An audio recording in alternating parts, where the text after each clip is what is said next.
حکمران طبقہ جو ہے جس میں کہ یہ سارے لوگ شامل ہیں، جو سندھ سے بھی ہیں، جو کے پی سے بھی ہیں، جو پنجاب سے بھی ہیں، بلوچستان سے بھی ہیں، اور شاید اس میں کشمیر اور گلگت بلتستان کے لوگ بھی کچھ ایک حد تک وہ ہوں گے جو ان کے حکمران طبقے کی میں بات کر رہی ہوں، عام لوگوں کی بات نہیں کر رہی، کہ جب ان کو لگتا ہے کہ ان کا فائدہ جو ہے اس میں ہے تو وہ آئیڈینٹی پالیٹکس شروع کر دیتے ہیں۔ آئیڈینٹی پالیٹکس کا مطلب یہ ہے کہ پھر وہ آپ کی قومی شناخت سے کھیلتے ہیں۔ مطلب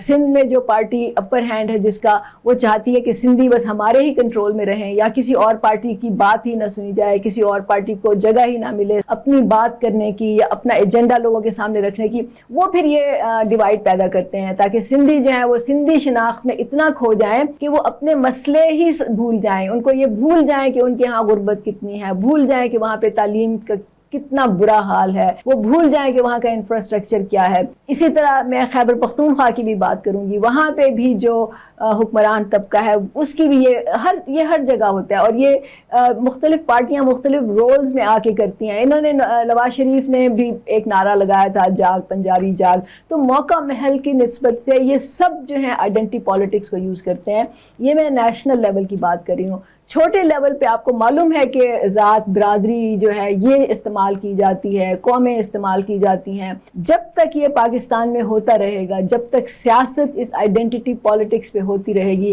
عام لوگوں کا کچھ نہیں بن سکتا، کیونکہ یہ جو آئیڈینٹی پالیٹکس ہے یہ عام لوگوں کو ڈیوائیڈ کرتی ہے، ان کو یونائٹ نہیں کرتی، اور جو چیز عام لوگوں کو ڈیوائیڈ کرتی ہے وہ ہمارے سامنے ایک بہت بڑی رکاوٹ ہوتی ہے۔ اسی لیے ہم قوم پرستوں کے ساتھ نہیں کھڑے ہوتے، اسی لیے ہم آئیڈینٹی پالیٹکس کے سخت خلاف ہیں۔